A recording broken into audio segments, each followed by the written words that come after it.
We both hit our first 10 and 15K months last year in 2025. Do you believe that if someone would genuinely try their hardest in life, that there would still be a way that they could not get their dreams? There's a lot of people who are stupider than you, but more successful than you. They're just too stupid to think of all the things that could go wrong. Delusion is just early belief, my friend. I believe you only have millionaire clients. What is it like working with millionaires? Like, it's almost non-believable. They're gonna straight up make you delusional, brainwashed enough to go after succeeding in your own life. For anyone jumping into content in 2026, starting their own content agency, what would you tell them to help them get to their goal of $10,000 a month? So, welcome to a yapping session between Gunders and I about the content agency game, entrepreneurship, working with millionaire clients, our journey.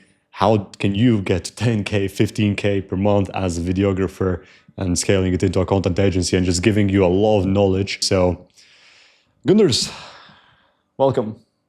Welcome.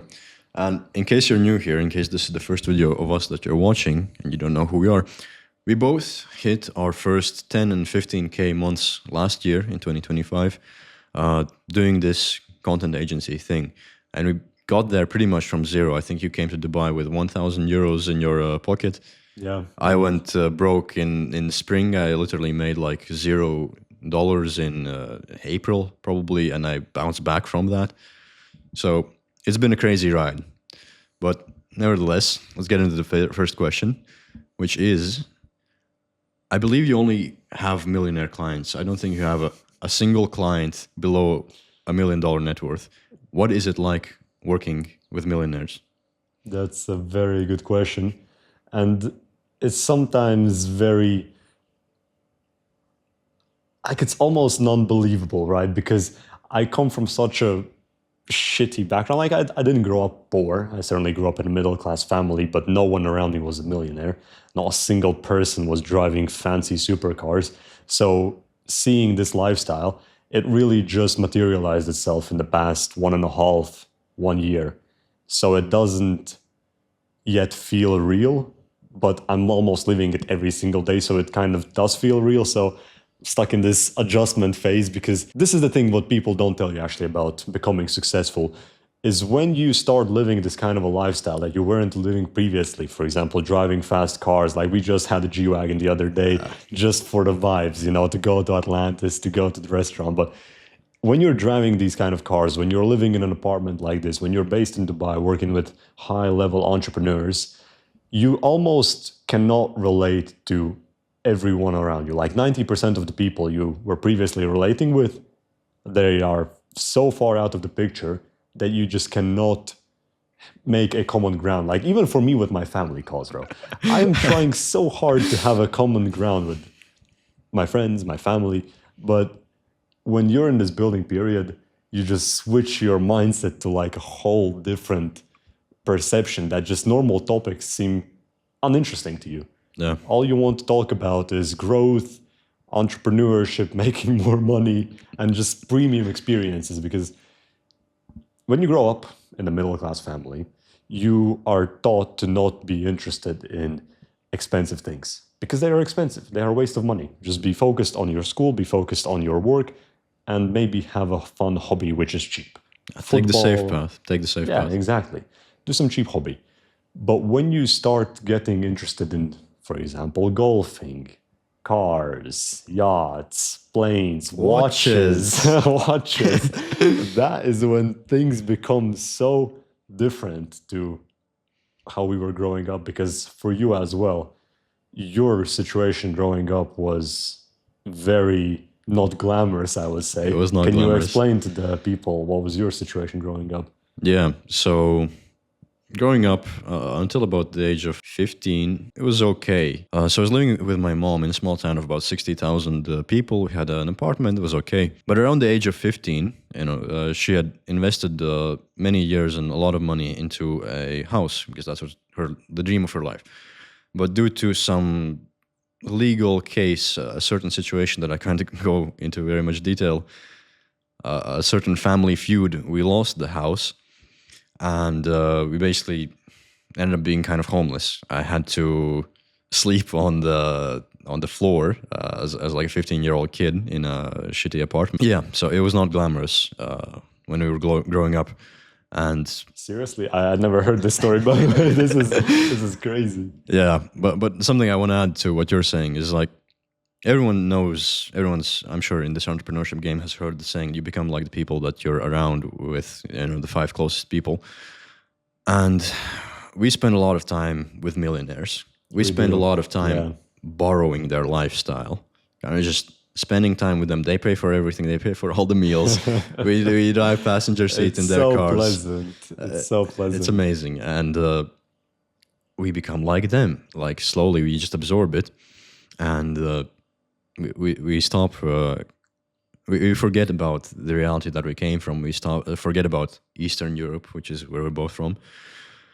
And actually, for those of you who don't know, we're from a very small country with less than 2 million people, Latvia. Small country, very cold winters, very negative-minded people, but certainly the life has changed a little bit since then. What's a very interesting thing that people actually, maybe they think about a little bit when they are getting into the entrepreneurship, specifically videography kind of a game, a side benefit that they don't realize is that when you work with these high-level people, they have trained their minds for like many, many years. That's what actually got them to such a high level. Yeah. And their mindset is pretty much like unshakable. Yeah. I have so many clients where I go to them and maybe I crack a joke, which to me seems like, oh wait, that might be almost like pushing their mindset out of the current flow state into like a more poverty mindset. Sometimes I'm just thinking about that, like, but I realize that these people have been doing it for so long that they're just fully dialed. You cannot break them out. And what you cannot change, you have to adapt to. So whatever they are thinking, with enough time spent around them, you're going to adapt as well. They're going to straight up make you delusional and then make you just brainwashed enough to go after succeeding in your own life, which is that's the crazy part. But it's such a huge benefit, in my opinion, about being in the entrepreneurship niche for content creation.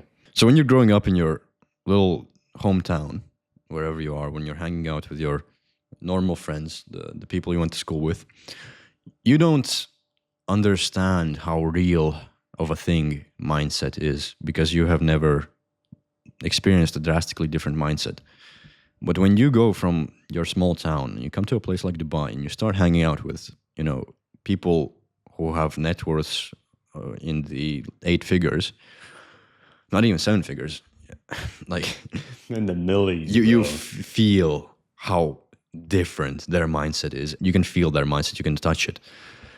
And it is such an underappreciated aspect of the work that we get to do, because before I was a videographer, I was a software engineer. I had a software engineering job. I was working from home 4-5 days a week, and I just got to sit at home all day or in an office with a bunch of other geeks. Sorry to all the software engineers out there, but you know what you are. You're a bunch of geeks. Bro, you're a bunch of geeks, bro. And honestly, I can say, barely geeking, bro. And I can say it because I've been a geek before. But don't worry, you can fix it. Anyway, you do not have that benefit. You have a very comfortable job, you have a nice salary, but you do not get to surround yourself for free with these super high-level people. And not even for free, you're getting paid to surround yourself with these kind of people. Yeah. It's like double benefit, double whammy. And that is such a catapult. It just catapults you ahead of everyone in this entrepreneurship space, because for many people, entrepreneurship can be a lonely journey. It is not a lonely journey for us. Well, it was in the beginning stages. It was, but at this moved point, in together, it's just when we were living together and when we were hanging around with all these millionaires, filming them, helping them, becoming almost like business partners to them, it's not a lonely journey anymore. Certainly is not. Certainly we've seen darker days, but I definitely do agree with the fact that most jobs do not offer this kind of level of growth. They say, okay, you can go join a 9-to-5 and go up the corporate ladder. But even with the corporate ladder, you only experience a minor shift in how you think and in what you do. But in the game of entrepreneurship, you are forced to pretty much fully 180-degree flip your mindset from the previous one that you've been brought up with to an actually proper money growth aspirational mindset to actually succeed. And the growth is way faster. So, since I've actually done a corporate career, unlike this guy, I can tell you that when I started in Latvia as a software engineer, this is going to blow your mind if you're in the US, but my starting salary was 1,000 euros.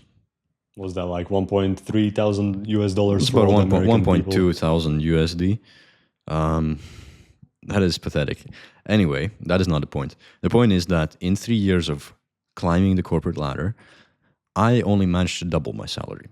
I ended up at a bit below 2K, and with bonuses, there were like 3 months in those 3 years where I reached 3K. In entrepreneurship, I think we both 10x'd our income last year, Certainly 10x for sure. and we have no plans of stopping that. I think a 10x is a very good growth We are lever to aim for. quite literally planning to do another 10x this year. So is life. I think a lot of people look at that number of 10x and it just seems unrealistic, but it might just be unrealistic to your current version of your perception. Once you start hanging around with people who have actually done it, and you don't even need to have like many millionaire clients, you might just need one person who's like a little bit more ahead than you are, maybe like 4 or 5 times the amount of income, and you can just look at them and that will change your mindset shift like fully. Because let me tell you something, when I first came to Dubai, I had some friends from Latvia, of course, shout out to the guys. But later down the line, like 2 months in, I met with this one dude who is this German trader, and he was pretty much the first person who I was able to like be in close contact because we were living together for a little bit. And he was making around, I'm not sure if we can disclose this, but like around 50K at that time. And to me, I was making 5. That's like 10x my salary.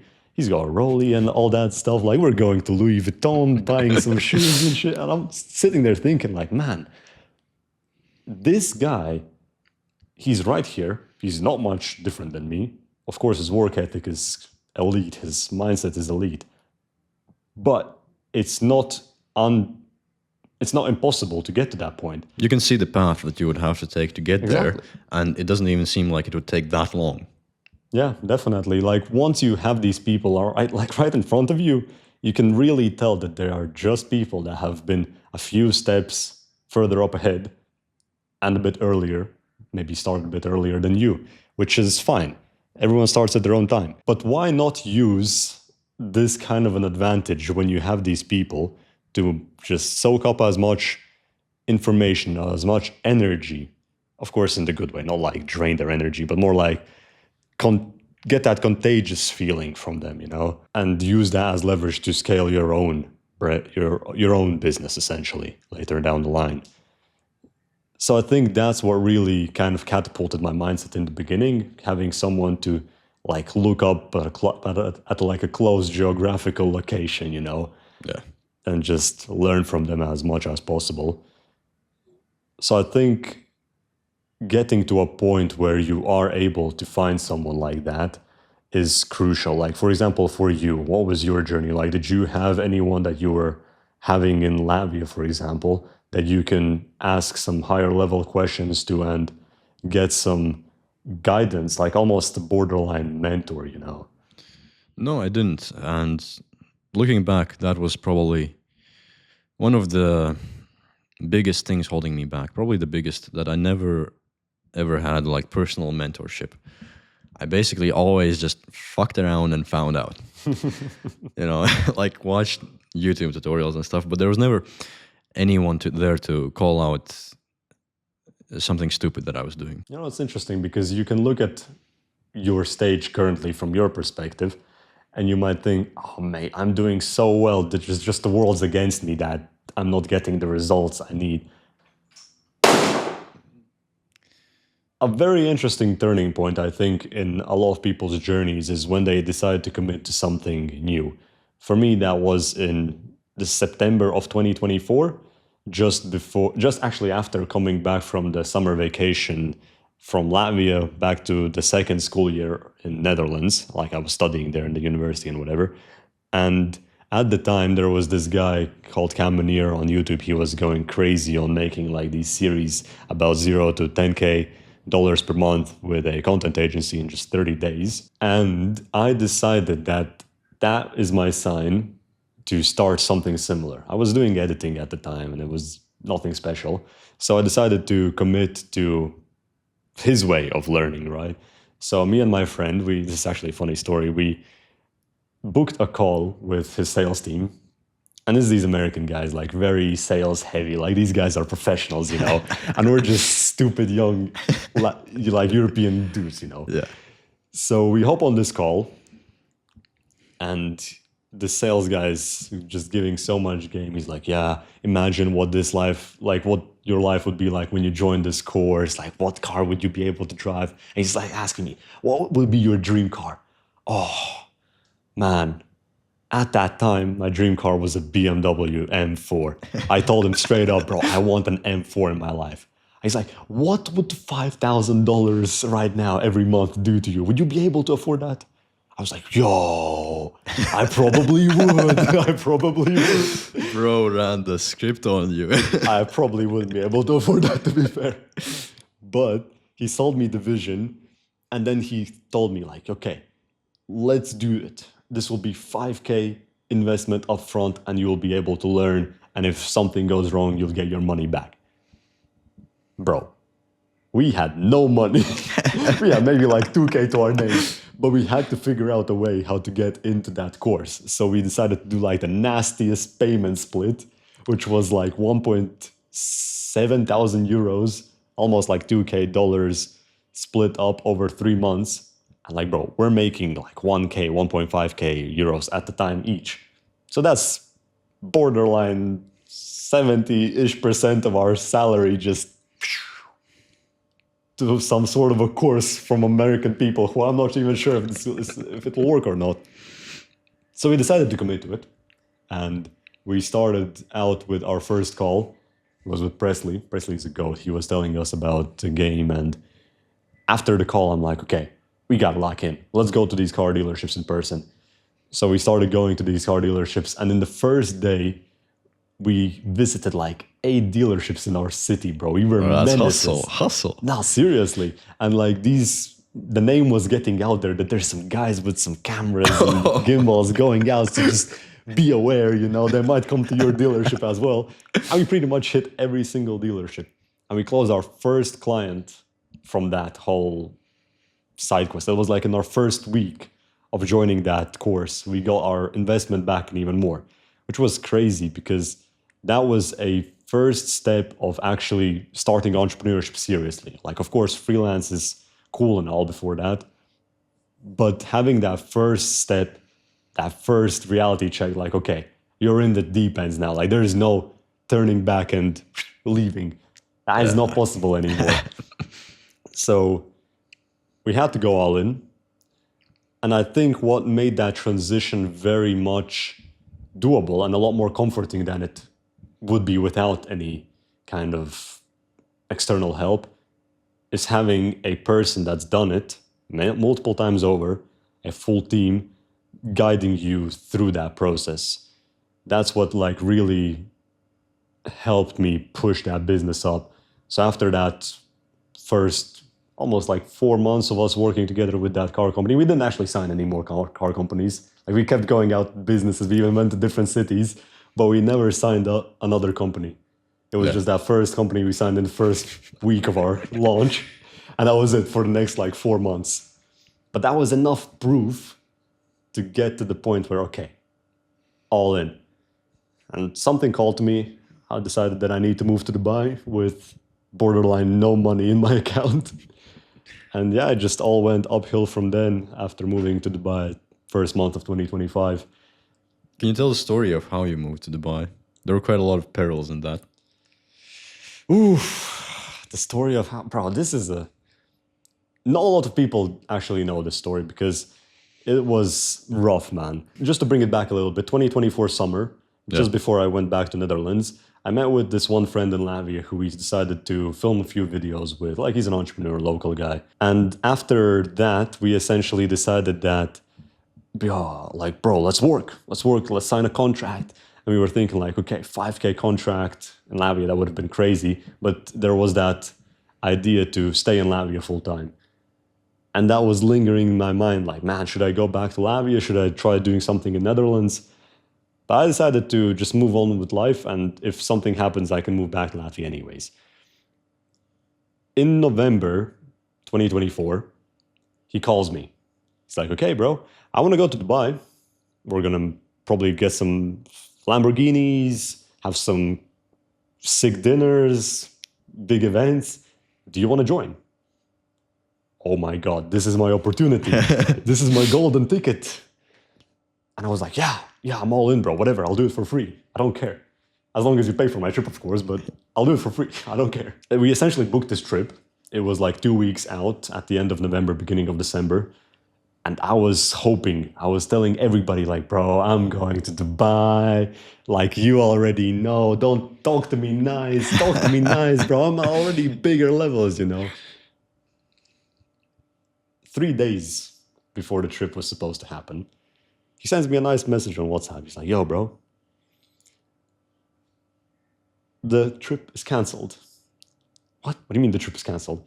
The trip is canceled. Let's postpone it. Postpone it. I already gave everyone this big game about me going to Dubai. Like, come on, man. You sure? Yeah, I'm sure. Fine, whatever. I can't really say much, right? I'm not paying for the trip, so I have to wait. He was essentially saying, okay, let's do it early next year. But I was like, bro, early next year is so long. And at the time, I remember a friend of mine, actually 2 of them, other people from Latvia, friends, Darren, he was in Dubai. I looked at his Instagram stories. They looked sick. And then I saw, like, in the beginning of December, he flew back to Latvia. So I messaged him, hey, man, looks like you had a cool trip to Dubai. When's the next one? Are you planning any other trips? And he told me, yeah, we actually are. Around maybe January, sometime January. I'm sitting there thinking, wait, January? Oh, wait, that's not far out. That's like 2 months from now. Let's try it. Why not? So I'm pretty much in the mental state of, okay, I want to get out of Netherlands. I don't like the winter. I want to go to a bigger place with more opportunities. So I give this idea to a lot of my friends in Netherlands, some people that I actually met in the same content agency course that I joined from CAM. And these guys are like, yo, that's a sick idea, bro, but I don't think I have enough money, so I don't think I'll be able to join. Then I asked another friend of mine. He also told me, like, yeah, bro, this is a lot, man. I don't think I'll be able to do it. And everyone around me was just telling me, bro, I don't think it's a good idea. Like, why don't you stay in Netherlands for maybe another year? Make sure your financial situation is a bit better. Instead of making 1.5 to 2K to maybe 2.5K a month, maybe make like 3,000-4,000 and then decide to move. But I just had that feeling like, bro, if I've moved to Netherlands with nothing and I somehow made it to being able to survive, I'll probably figure something similar in Dubai out as well. Yeah. No? So essentially, I just felt in full retard mode, ignored everybody. And I started speaking with some friends that we have here, all the other Latvian guys. And some of them were like nice. They were telling me like, yeah, this is a good idea. But some of them, they called me after our messages and they're like, yo, stupid idea. Don't do that. So imagine the whole world telling you that is not a good idea. Imagine just before everyone's telling you that's not a good idea, your trip was canceled. So you're there thinking, this is not meant. Is this meant for me? Am I supposed to actually go do this? A few weeks pass. I'm back in Latvia for December, end of December, Christmas holidays, New Year's. And I decided to meet up with the friends who were previously here in Dubai. So just chat over dinner. And we decide, okay, let's pull a trigger. Let's take a month into Dubai. End of January. What's the worst that can happen? It could be like a vacation anyways, right? Yeah. So we plan everything. I sent my pretty much last money. I had 2,000 euros in my account at the time. The Airbnb cost like 1.2 thousand euros per person. So I had to send half of my whole net worth to buy an Airbnb to book it out for a month. Then another 500 on tickets. So, bro, I was left with barely anything. And then after the Christmas holidays are over, I fly back to Netherlands. Final decision. Am I committing to this? The whole world keeps telling me, no, bro, you're stupid. Go there for a holiday and come back. And I'm thinking, okay, it'll be a holiday. It will be a holiday. I've committed to it, but at least it'll get some sunshine in January, right? That's fine. So yeah, I decided to go to Dubai. It was January 25th, 2025. I am driving to the airport. 4 a.m., wake up, drive to the airport, like 3-4 hours from where we were living in Netherlands to Amsterdam, Schiphol. And I was documenting the whole thing. I actually have all the footage of that whole vlog on my laptop. I never actually posted that vlog because it was pretty embarrassing. But what happened is, since I was documenting the video, I got to the airport around 8:30 a.m. plus minus something like that, and I wanted to set up this cool Daniel Dalen shot of sticking a DJI next to the suitcase and like driving around and it catching my face, which I did. And I'm going up to my check-in area around 8:59 a.m. I go up, I see my check-in booth, and I see there's this dude closing it. He's like packing all the things away and he's leaving. I'm like, wait, this cannot be right. Why are you leaving? I go run up to him. He's like, oh, check-in closed. Time was 9:02 or something like that. Comically, I missed my checking in time by 2 minutes. Amazing. So my whole Dubai trip got cancelled. That was not a possibility anymore. Regardless, I was like, bro, I'm done. How am I supposed to come back from this? This is not meant to be. This is not meant to be. First, in November, my flight got cancelled. Everyone's telling me to not do it. My plane got cancelled. Bro, I barely have any money. I have to call my mother like, yo, I'm kind of stuck in Amsterdam. Can you book me an Airbnb for a night and I'll try to fly again tomorrow, She said, okay, I'll book you an Airbnb, go to this address, check in, stay the night there and try flying again tomorrow. And to reschedule your flights, I remember this was a very big headache. You have to call them and do it over the phone. But when I called them, they essentially told me, yeah, we cannot do anything until the plane has landed. Landed in Turkey? No, landed in Dubai. The plane lands in Dubai in like 8 hours. Are you sure this is right, guys? That's like midnight. Yeah, that's right. So I have to keep constantly calling them every other hour to check in whether the plane has landed, whether I can reschedule. And this goes on for the longest time, bro. Imagine like 8 p.m. in some rainy Amsterdam trenches. Of course, the guy was cool. Like, he was a racer, so he had a sim setup where I was staying in the Airbnb. So it was fun, but I had to essentially keep calling them with some hope that they will actually give me this permission to go. I keep calling them. 8 p.m., give us a call back in 2 hours. 10 p.m., give us a call back in 2 hours. 12, same. 2 a.m., same. 4 a.m. I'm like, guys, what is going on? Am I supposed to be getting on the plane or not? Give us a call back in 2 hours. Okay, fine. Last chance. 6 a.m. So, is everything ready? No, give us a call back in 2 hours. I hang off my phone. I go on Google Flights. I book another ticket. I have like 200 euros left in my bank account.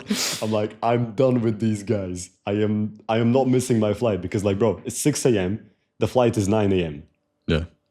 The flight is 9 a.m., bro. I cannot miss it. So I book my flight. I go to sleep for 1 hour, wake up, pack everything back in, and I go to the airport. And I'm just begging, like, bro, this has to be the time. I'm there early. I make sure everything is prepared. I check in. Perfect. Check-in sorted. And then, yeah, man, I fly to Turkey. this still didn't feel real. I was in Turkey sitting there eating McDonald's like, okay, am I actually going to make it to Dubai? Is the plane going to crash or something like that? What's going to happen, you know? But after landing in Dubai at like 3, 4 in the morning, bro, it was kind of euphoric. I was saying I'm not accepting this as reality until I touch Dubai ground and I see Burj Khalifa. And at 3 a.m., I saw it. I'm like, oh, I'm here. I'm here now. Amazing. I'm here now. So the rest is history, man. The rest is history. Just from all that journey to then in the first month of hustling here, I landed my first 5K US dollars per month client. And after that, we decided to work a bit more long term. And yeah, it was just a very lucky. Well, you know what I like to say? Luck is when preparation meets opportunity. So I got an opportunity to work with him, and I hustled so hard. A couple of not slept nights, and we were able to keep working together for a little bit, which gave me enough time to stay in Dubai and actually stabilize a little bit. So yeah, man, that's how the journey to Dubai and the first month in Dubai went. And yeah, after that, just kept growing. What about yourself? What was your situation like? Before we move on to that, I would like to ask you, what's the biggest lesson that you learned from that? From that whole charade of not being able to get to Dubai, but then still doing it against all odds. Yeah, I think a lot of it comes down to just being so delusional about the things you want to achieve in your life. Bro, everyone's always going to tell you that you cannot do something, that it's not meant for you, because they're essentially giving their beliefs and passing those on to you. So whether you take them or not, that is the only thing that you can really control. And if you do, you must prepare for the life that they are living. I, luckily enough, was stupid enough or whatever to really ignore very logical, and actually these things that they were telling me made perfect sense, bro. I was gonna go broke. I was gonna have to fly back, and who knows what could have happened after that. Like, those are very valid concerns that they were giving me. But you know what's the very unique thing about universe? And maybe believe God, believe universe, whatever you want to believe. Whenever you put yourself in a situation where you either have to do it or you're fucked, essentially, if you want it bad enough, you will find a way to do it. I've had it happen so many times in my life that I was always telling myself this, that in this process of flying to Dubai, if I feel this same feeling that, oh, this is going to go very difficult, but this is meant for me, it's going to happen. So you have to be very positively spoken to yourself. You have to feed yourself the information that you want to become reality, because your mind does not process what is actually true, what is not true. It just processes what it gets taken in, essentially. Yeah. So I'm very big on going out and speaking nice to yourself and speaking things into reality. So that's why, in my opinion, a lot of things in my journey have worked out so well, is because just that delusional almost level of positivity, to the point where anything you set your mind to is going to happen. And one thing I love to quote now, a quote that I've come up with from the journey: delusion is just early belief. Oh, that's a good one. Delusion is just early belief, my friend. No one else sees it. No one else believes the same vision that you do. That's why they think you're delusional. But since you have that early vision of how your life is going to look like, you can be called whatever you want. But as long as you're going to get to that point that you are saying you're going to get to, everyone else will look stupid at the end. Not you, my friend. You might look stupid in the beginning, but at the end is when it really matters. Yes. I see that you have a very, very internal locus of control. So the information coming in from the outside, it does not make a big impact on you. You are very determined to go your path. And people can say what they want, but you will stay on your path. When this guy wants something, he's gonna get it. And that's the way you have to be. If you want to get to big things in life, you cannot be easily swayed off your path, even if they have logical reasonings, you must stay on the vision and truly believe in yourself, believe in God, believe in the universe that it will work out. Because if you do, there's a lot higher of a likelihood that it will, unless you if you don't, right? Yeah. So that's why I believe in myself so much. But Yeah, I have a similar thing where I'm definitely not as positive in my self-talk as you, but I do have very ambitious goals nevertheless.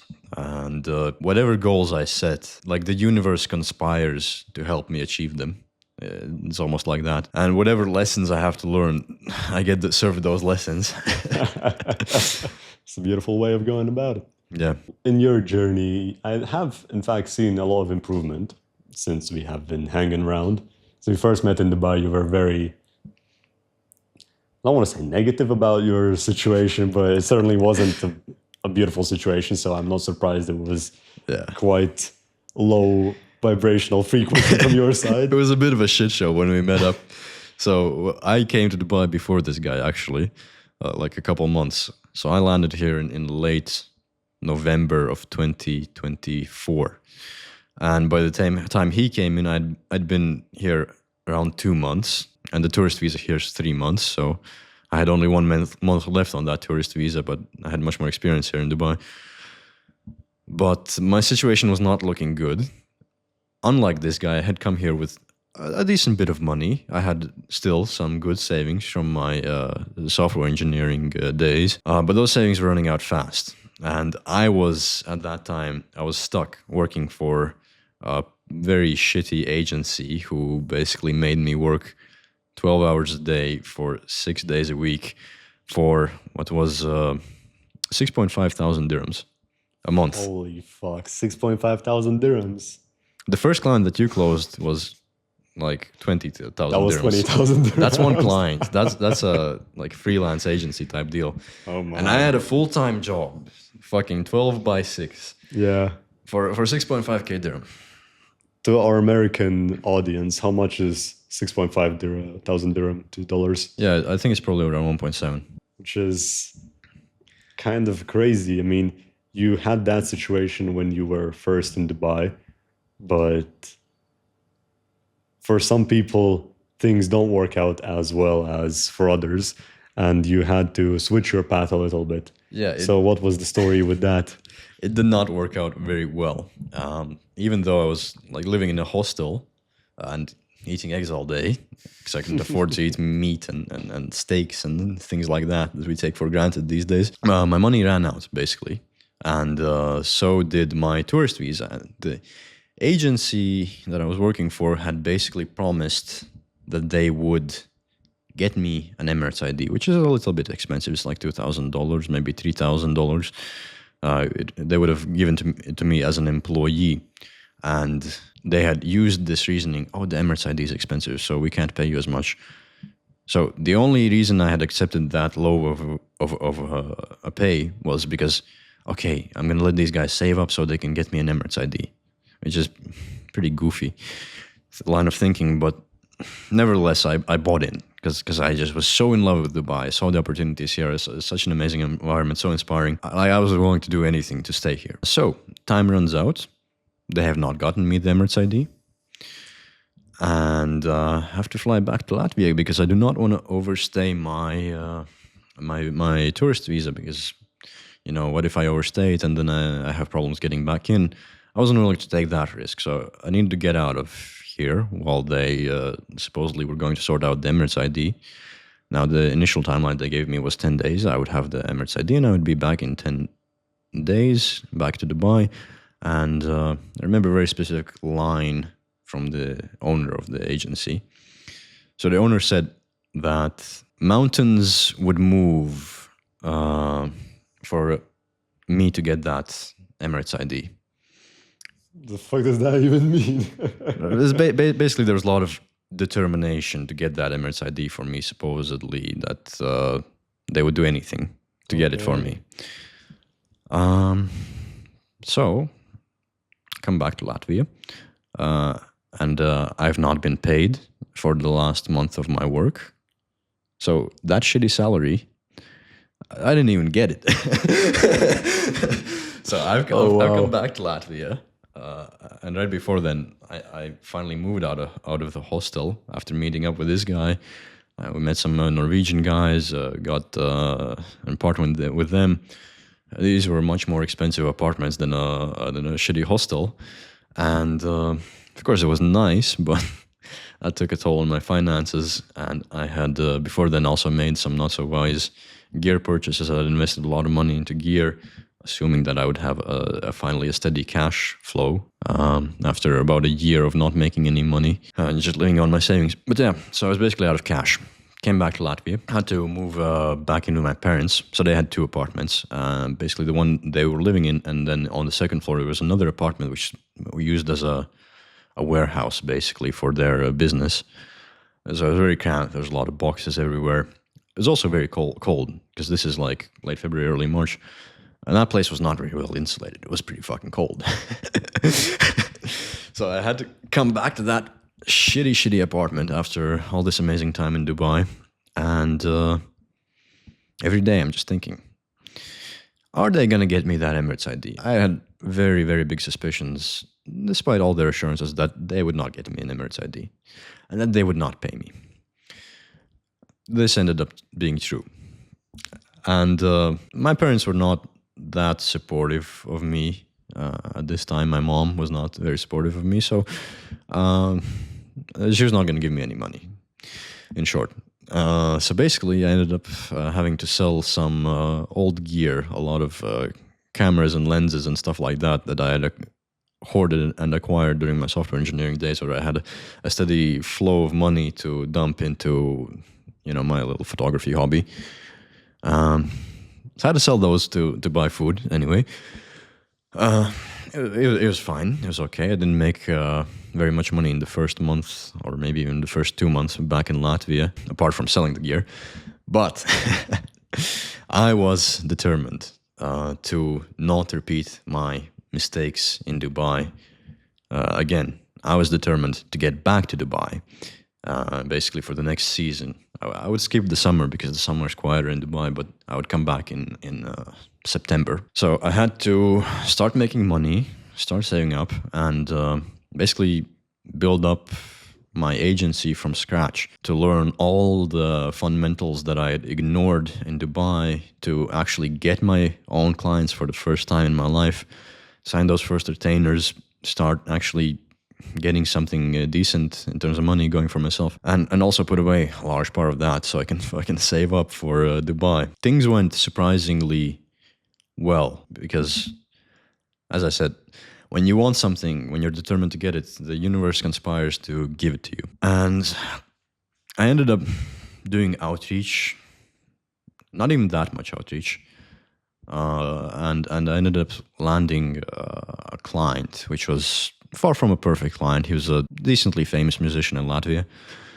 And I started just doing a lot of like Instagram short form vlogs with him, some stuff like that, just purely for entertainment. He didn't have any kind of like info product to sell. He didn't have much of like a financial incentive to make those videos, but he's an influencer and he gets brand deals and stuff like that, and he needs to promote his concerts. So there is a financial incentive. It's just that it's not very direct and it's not very big, because I think the guy himself, he was struggling to make 10K a month. So obviously these days we would not work with anyone in that income bracket. I think all our clients, like most of them, are making above 30K a month. A lot of them 50, 100K a month. Definitely. At least like in that 50 to 100K range is ideal, for sure. Like, because you cannot afford our services anymore unless you're doing at least 30K a month. It has to be good income, for sure. 30 to 50, yeah, at least. And ended up working with that guy. Ended up really improving, working very hard despite the pay, which was not that great. This guy was very, very surprised when he learned of the numbers that I was getting paid for each one of those videos. It was something special. He came to me talking about not thousands. We were talking about hundreds. It was about $100 $100 it was about 100 buckaronis for a video, which took me about a day or two to make each one. That was special. That was some trenches, my friend. So I probably made more money just going and working at McDonald's at this stage. Anyway, I was not going to do that because I had to also learn and improve and get the experience that I needed to make my next round in Dubai a success. Ended up also closing a bigger client, which was supposed to be a retainer deal, but it only ended up going for 1 month. So did like 20 videos for 900 euros. Paid half to the editor because I was not going to edit 20 videos myself. Yeah, bro, great margins, bro. So it was a great profit of 900. So it was a great profit of 450 euros, 300 of which I ended up using to buy my flight to Dubai. One-way flight.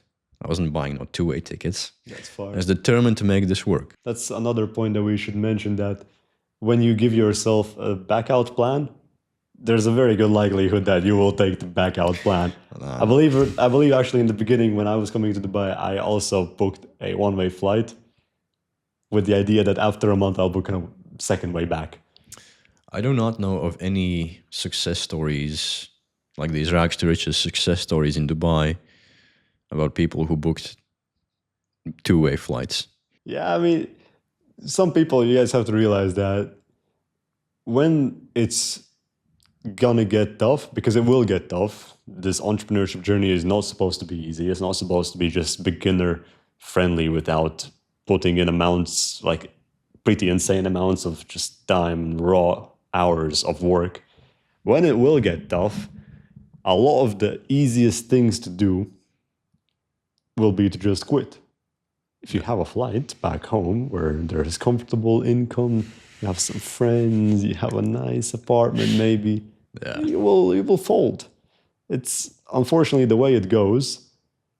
But I think that also makes it as liberating as this might sound, as easy as it could be for everyone else to actually make it in entrepreneurship and make it in the business game as it stands nowadays, because there's so many easy ways for people to just quit and give up on their dreams that when you eliminate that option on purpose to go all in, you have a very good likelihood, as long as you're putting in the right inputs, to get to that goal of actually becoming a full-time entrepreneur and becoming like at the point where you can grow the business and actually see some doctor kind of salary amounts of money, bro. Yeah, the doctor kind of salary. Yeah, if you do not give yourself a way to back out, if you put it all on the line, go all in, you are making a much larger bet than most people are willing to make.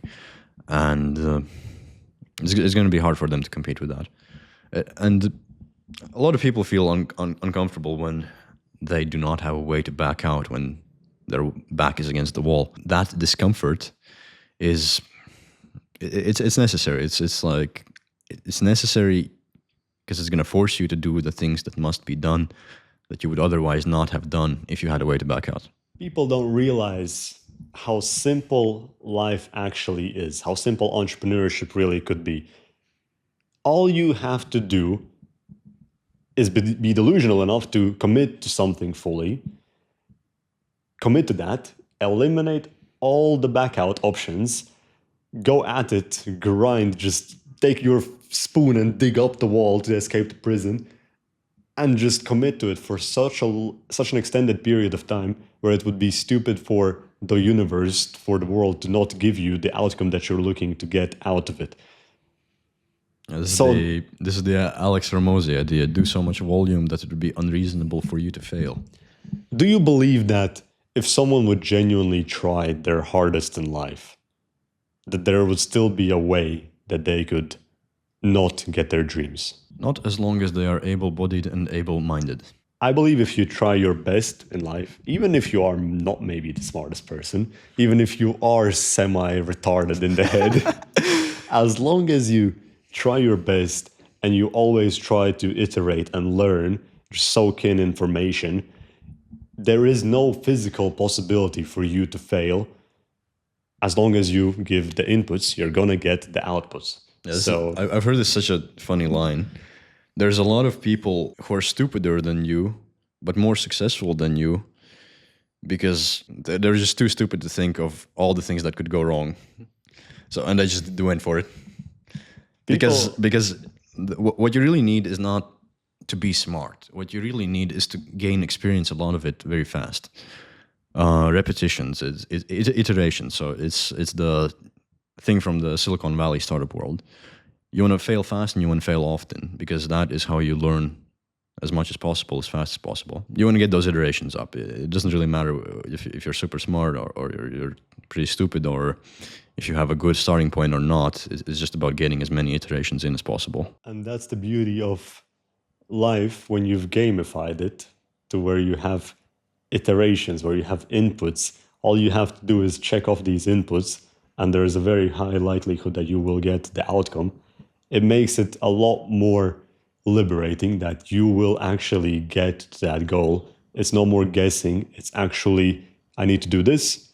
Let me do that so I can get closer to this. Life's really simple, but people tend to overthink everything, and this simple formula of do, learn, do, learn, do, learn, Yeah. it gets lost in all the complicated thoughts that people have for some reason. It's this mindset of throwing shit at the wall and seeing if something sticks. If something sticks, you just have to throw a couple of pieces of shit. If something sticks, bro, that's your move. Go all in, bro. Life could really be so simple. Yes, just to simply maximize the amount of shit you throw at the wall, and you Facts. will have the best data about what works and what does not. That's game, And that's bro. how you succeed. But most people are just, afraid of throwing shit at the wall, because what are the other monkeys going to think? Are you retarded? Why are you throwing shit at the wall? Just go to the toilet. What the fuck is this analogy? I mean, that's game, bro. That's People game. are afraid to be seen trying. No, for sure. But that is so dorky. It is pretty dorky. From your experience, looking at a lot of these people that are beginning their stages with videography, their entrepreneurship journeys, what have you noticed are a lot of the common patterns that are the reasons why people fail and not end up getting to their dream of getting this content agency and essentially getting that financial freedom, that dream lifestyle that they're aiming for? Those who try to get it right fail. This is kind of like a problem with perfectionism. You just try to think of every possible contingency. You try to pre-handle everything and try to make everything right the first time. And it takes a really long time, and then you try it and then you fail anyway, because you'll always fail the first time. Whereas the people that just, okay, let me try this. Okay, fuck, that didn't work. Let me try this again. Okay. They iterate faster, and they, as I said, they get the data faster. Best thing you can do is not try to be perfect, is just try to be better. I think a lot of the people are not in the game long enough to see actual success. A lot of the people, they love to try, which is in fact what we've discussed. But even if they would be perfectionists, even if they would take these Hail Mary, perfected, planned out, scripted out shots like every once a month or whatever, You're looking at it from the other angle. So what I'm emphasizing is speed, to take the shots very fast and very sloppy. What you're talking about is spending a long time taking the shots. So you just maximize the volume of the shots just from the amount of time you spend in total. Correct. Yes. Like you're talking about doing, instead of 1 year, doing 5 years. I'm talking about instead of doing 10 shots in 1 year, doing 100 shots in 1 year. I mean, of course, the more the better. If you can get that sweet balance between high quality shots. No, they don't have to be high quality. They don't have to be high quality. Hey, I believe in at least decent attempts. Maybe they're not so often. 80-20. 80-20, exactly. Yes. Yeah. It always comes back to the 80-20 principle, where if it's 80% of the way there, throw it out. Throw it out. Throw it out. See where it lands. And that's going to enable you to take much more shots, much faster. And it's going to be easier on you, because you're not like putting in like 100 on each shot. You're just maximizing the amount of shots that you take, and you maximize learning that way. And the consistency thing also comes back to not switching business models. We work with so many different entrepreneurs who are in so many different niches. They all found a way to make $1 million. They all found some way, some path to the goal that they wanted. But a lot of beginners have this issue where they try something for 6 months. It kind of works, kind of doesn't. They just give up and try something else. And they try that for 6 months, and then they stop and they try something else. And every time they try, every time they stop and try again, they're starting from zero. They're erasing all that progress that they made. And that is very hard to see that way. The biggest mistake with our generation is the grass is greener on the other side mentality, in my opinion. Imagine how many opportunities are constantly being thrown at us. Everyone always tells you on YouTube, hey, try this business model, try that business model. And of course, naturally, you will think, wait, this looks so much better. He clearly gave a better explanation of why this business model works the best. But you're never giving it, and you're never giving yourself enough time to actually go through the valley of despair to get to that point of success with the current business model. And that's not going to change from you switching from one business model to another, to the third one, from dropshipping to trading to fucking OFM for all I care. That's what needs to be changed. If you actually want to see success growing a business, whichever it could be, you need to go through these stages, which are not going to change because of the business model. It's a process that needs to be finished in order to see success. So the grass is not greener, matter of fact. The grass is only green where you go through the process of valley of despair. That's the only time the grass is green, in my opinion. The grass is only green where you watch it. But you know what's the relieving part of that equation is that it does not matter what model you pick. That is true. You can make anything work. That is very true. You can start a fucking construction company and make that work. You do not have to start OFM. You do not have to start Airbnb arbitrage or dropshipping. Yep. Or a video agency for that matter. You can start a fucking construction company. You can start a coffee shop and get to millions with a coffee shop. Of course, I mean, there are business models that are higher leverage, higher speed, but ultimately, you have to look all at of those work. You have to look at the advantage that you have. So if you're good at video, you might want to start a video agency, right? Just learn the business side of that. If you're good with girls, start an OFM agency. Something like that. I don't think that's the core skill you need there. Yeah, probably not. Probably the same video skills anyways. Not the same, but it is just a different angle of marketing. For sure. One thing that is interesting to see is that the vast majority of these modern business models that get thrown at us are just different flavors of marketing. So OFM fundamentally is just it is primarily marketing, I would say. 80% marketing. Video agency is marketing for sure. SMMA, marketing. Dropshipping is marketing. It's all marketing, bro. Info, it's marketing, bro. Everything comes back to marketing. Even Airbnb, like arbitrage, large part of that is marketing. Like 60% of that might just be marketing. You got to get people to go there, stay there, and pay you the money that you're asking for. If they can do that, you can just get a management company for the Airbnb, and you can literally just be a marketer running it up with Airbnbs. You know what's a beautiful thing about starting a content agency nowadays? By building a video-focused business, even if you decide later down the line that this is not the right path, it will bring the skills required to level up any other singular business. Whether you want to get into personal branding, dropshipping, Airbnb arbitrage, OFM, all of those businesses will require the fundamentals that you will learn in video, in content agency, which is how to make videos that convert, engaging, high quality stuff. And that's a beautiful part of this business model. Yeah.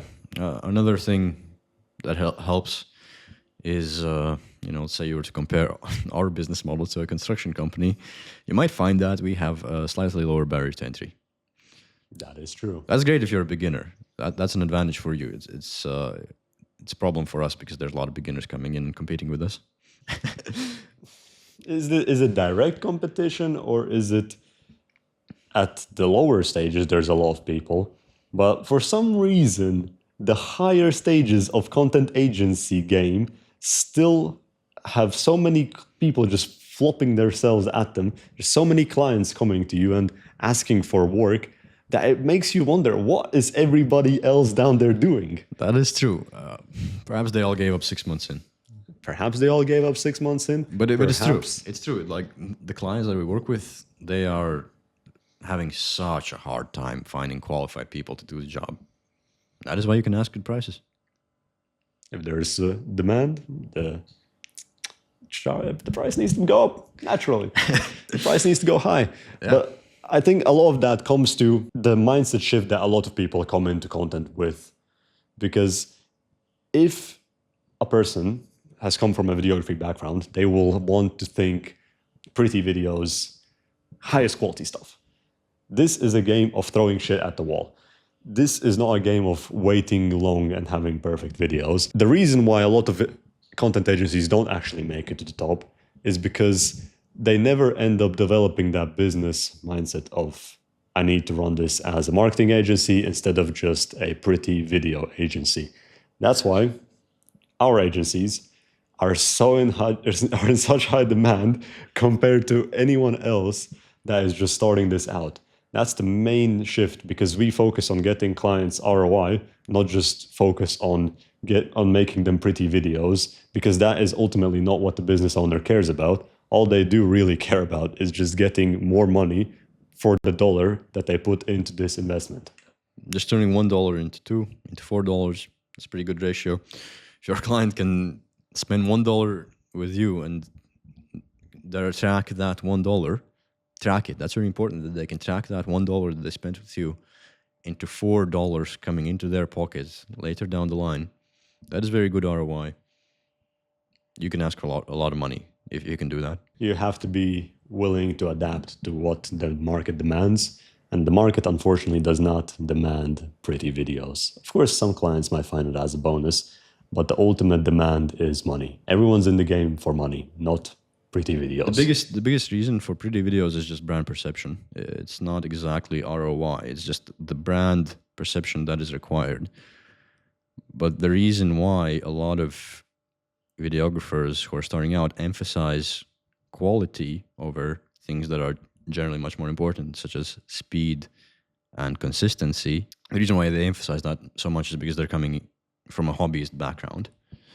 So where they have infinite amount of time to just make a pretty video, and the pleasure that they get out of the hobby is determined by how pretty the video is, not how fast or they make it or how consistently they can deliver these videos.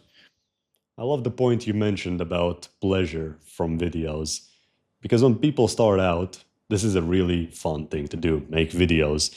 But when you go deeper into the game, you've made so many videos that a single piece of content, it doesn't excite you anymore. It means nothing. It really does mean nothing. You make so many videos that have performed well, you have seen so many hundreds of thousands of views, that a video that performs well by other people's standards, it doesn't mean anything to you. You're not really attached to quality anymore. You're attached to speed, consistency, and results.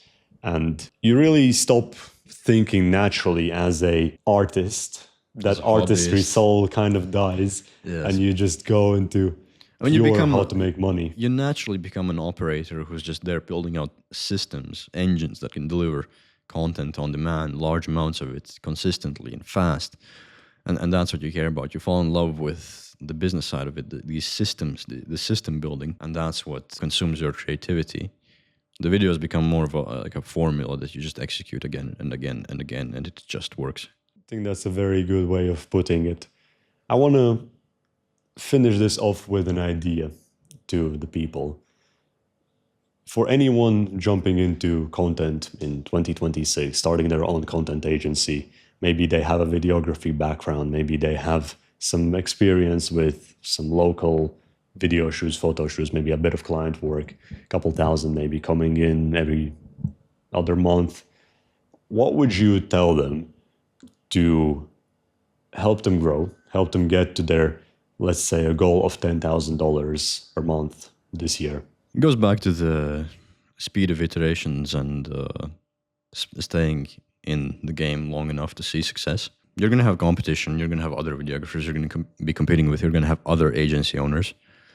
But as we said, a lot of them are going to drop off after 6 months. And if you can stay in for 6 months, you're going to be ahead of 90% of them. One more thing that helps improve the accuracy of your shots is having someone guide you, like give you ideas about where to place these shots, tell you, okay, that shot's not going to work, don't take it. That is mentorship in a nutshell.